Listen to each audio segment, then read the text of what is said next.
Wow, dibangkit. Yes, yes, yes, luar biasa. Tepuk pramuka. Tepuk semangat. Semangat. Semangat. Yes. Tepuk anak soleh. Aku anak soleh. Rajin belajar, rajin ngaji. Orang tua dihormati. Kita Islam sampai mati. La ilaha illallah Muhammad Rasulullah. Allahu Akbar. Ayo cepat. Berdiri nak. Berdiri. Berdiri semua jadi kamu. Menuliskan karismamu. Oke, sekali satu dua. Oke. Oke. Bawa dibangkit. Yes, yes, luar biasa. Bawa dibangkit. Yes, yes, yes, luar biasa. Tepuk pramuka. Kegiatan kita Bupati menyapa. Kita Nah, kenapa kami pilih pertama di SD ini? Pak Bupati memilih tempat ini karena Pak Bupati adalah lulusan dari SD 1 Wawoni Ibarat. Artinya apa? Tahun 70-an yang lalu, insya Allah saya tidak salah seperti beliau sekolah di sini. Beliau tamat di sini. Hari ini beliau berkesempatan untuk memberikan motivasi pada kita semua. Siapa mau ingin jadi bupati? Coba angkat tangan. Ayo semangat. Siapa mau ingin wakil bupati? Weh, mau jadi bupati semua. Tidak mau jadi wakil. Siapa mau ingin ketua DPRD? Gender ini, gender. Siapa mau ingin jadi sekretaris daerah? Untuk itu kami dengan hormat mempersilakan Pak Bupati memberikan arahan dan motivasi kepada anak-anak kita.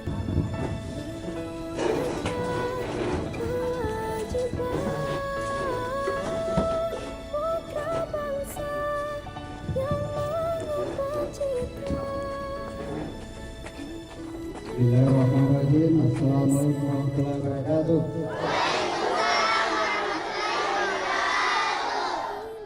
Kita tahu apa ini? Malau kita tahu itu noy. Ada yang tidak bisa bahasa Wawoni ya? Bisa. Angkat tangan yang belum bisa bahasa Wawoni. Cukup banyak. Kalau bahasa Indonesia pasti. Berarti saya harus pakai bahasa Indonesia untuk keadilan. Yang mana murid SD 1?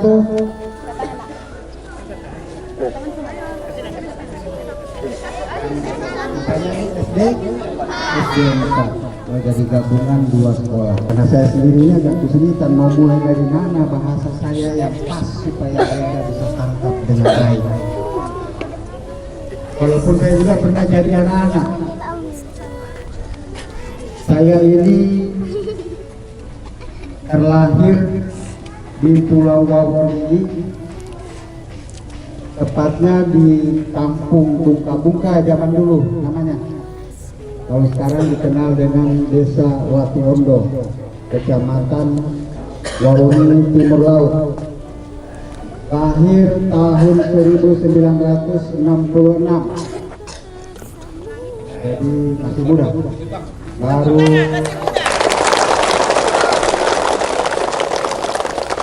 16 tahun.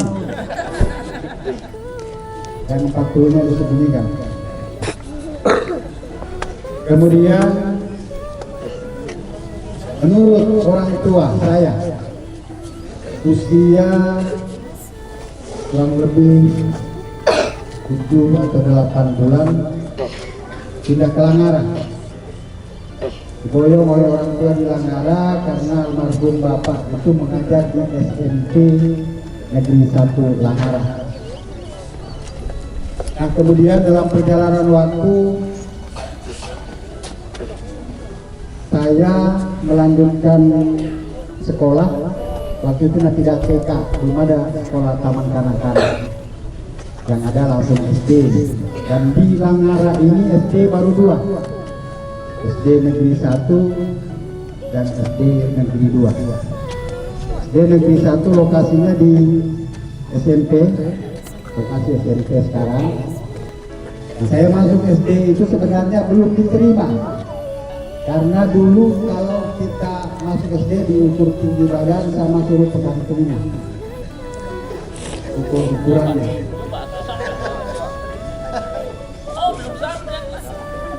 Sampai meninggikan kepala. Dulu saya belum bisa diterima karena usianya masih 5 tahun. Sehingga dititiplah untuk ikut sekedar sekolah, dulu istilahnya tonda bungku, tonda bungku, semua bungku. Masuklah saya sekolah pada saat itu dan alhamdulillah ternyata penaikan kelas saya dinaikkan kelas 2.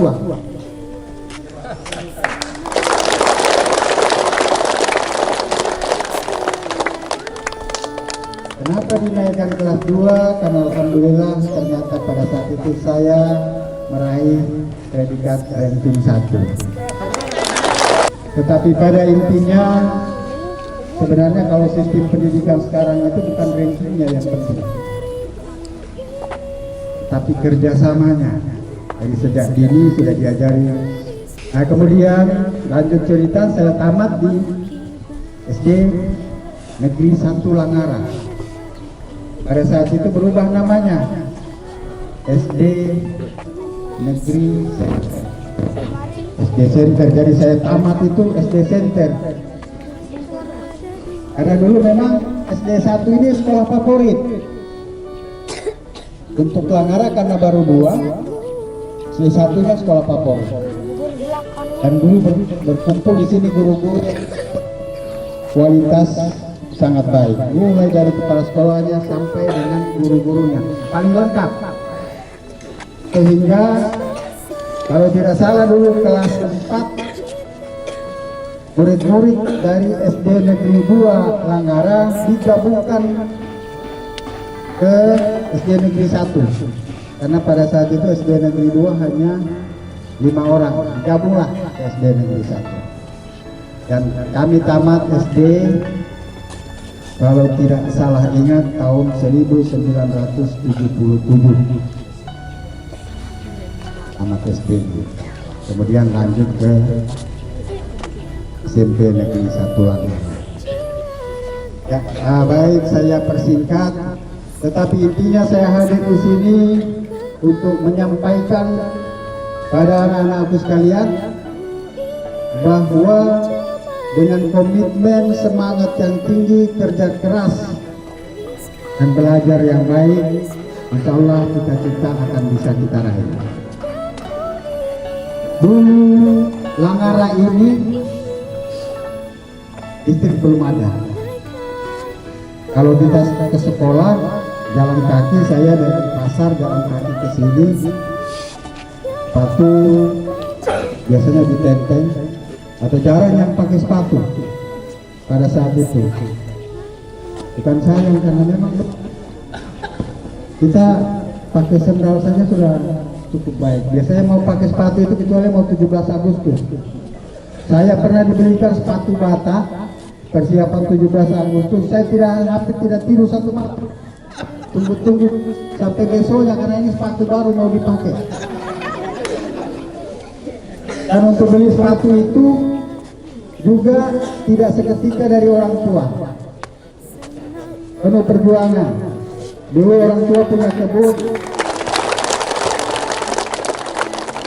menanam ubi, tanam nanas, pisang, jadi harus pikul dari kebun. Masih anak kecil-kecil begini yang umur 7-8 tahun kita pikul pisang, pikul ubi, kemudian naik sampan jual ke keluarga di Kampung Bajo. Hasilnya itu dikumpul-kumpul, mungkin ditambahkan orang tua, jadilah satu banta baru. Angkat pasir itu kelas 6 SD, karena bagiannya SMP nanti. Bagiannya SMP.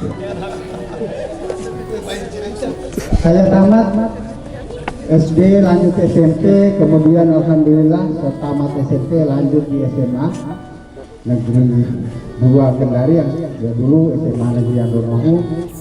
Kemudian tamat SMP itu 81, tamat SMA tahun 1984. Saya tamat SMA itu alhamdulillah bebas tes di penelusuran minat dan kemampuan, jurusan Fakultas Pertanian Agro. Tetapi karena cita-cita saya ingin menjadi tukang insinyur jalanan, tukang jalanan istilah anak-anak, sehingga saya ambil keputusan saya tinggalkan bebas tes tersebut. Kemudian saya berangkat ke Yogyakarta untuk melanjutkan pendidikan. Saya masuk di Fakultas Teknik Jurusan Teknik Sipil Universitas Islam Indonesia Yogyakarta.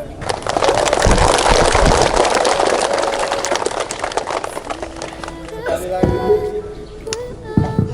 saya sampaikan ini bukan untuk berbangga, dan sekarang intinya bukan ranking yang dilihat, tetapi kemampuan kita berkolaborasi, bekerja sama dalam sebuah tim.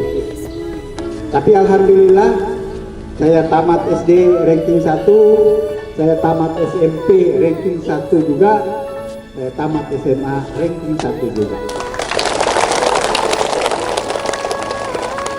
Kenapa ini saya katakan bahwa sebenarnya kita tidak kalah bersaing di luar sana, tidak kalah, kita potensi sama, tetapi bagaimana motivasi kerja keras kita, konsistensi kita di dalam upaya melanjutkan pendidikan dan menggapai cita-cita tersebut. Saya lanjut ke Universitas Islam, selesai di Yogyakarta, kemudian saya bekerja di konsultan. Saya berangkat 1, pulang 3.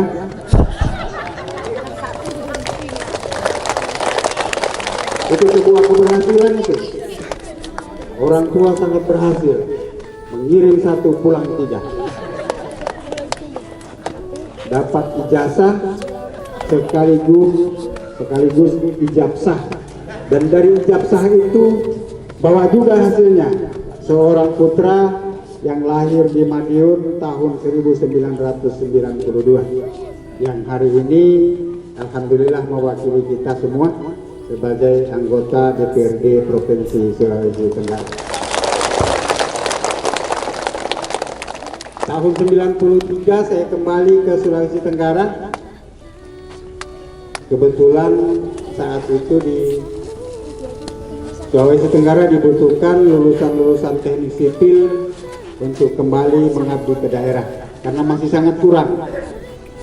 Pada saat itu tenaga-tenaga teknik masih sangat kurang, sehingga kami masuk ke PU Provinsi, kemudian tes tahun 1993, mengikuti seleksi untuk, kemudian saya terangkat tahun 1995, berkarir di PU sampai jabatan terakhir Kepala Satuan Kerja. Kemudian bersama-sama saudara-saudara yang ada di depan ini, kita berjuang untuk bagaimana Kabupaten Konawe Kepulauan bisa berdiri menjadi sebuah daerah otonomi, dan berhasil alhamdulillah tahun 2013. Kemudian saya diperintahkan untuk pulang mengabdi di Wawogi ini sebagai Kepala Dinas Pekerjaan Umum. Kemudian tahun 2015 pensiun, 2016 kami berdua dilantik, dan Bapak Andi Muhammad Lutfi sebagai Wakil Bupati, dan sampai hari ini periode kedua berdiri di hadapan anak-anak. jadi ini saya pesankan belajar yang tekun, jangan dipaksa, harus berangkat dari kesadaran sendiri. Saya dulu kalau dipikir-pikir, saya coba flashback ke belakang. Saya sangat hobi membaca. Dulu kan ada bagian-bagian buku dikasih itu di Kementerian Pendidikan dan Kebudayaan di perpustakaan kita. Itu dulu banyak buku-buku dikasih. Mulai dari buku-buku sejarah tentang perkembangan peradaban Islam, sampai kemudian termasuk ada cerita-cerita terkait hewan-hewan, cerita binatang-binatang. Itu sangat senang saya baca. Dan alhamdulillah ternyata itu mampu membekali kita di dalam kategori apa namanya, pengetahuan umum yang tidak diajarkan oleh guru-guru kita di sekolah. Tetapi dengan kemampuan membaca, ketekunan kita membaca, banyak hal yang ingin kita ketahui, sehingga itu membekali kita mempunyai wawasan dan pengetahuan yang cukup luas. Jadi saya pesan anak-anakku jangan hanya terpaku juga dengan buku pelajaran, rajinlah membaca, terutama yang terkait dengan sejarah, dengan pengetahuan-pengetahuan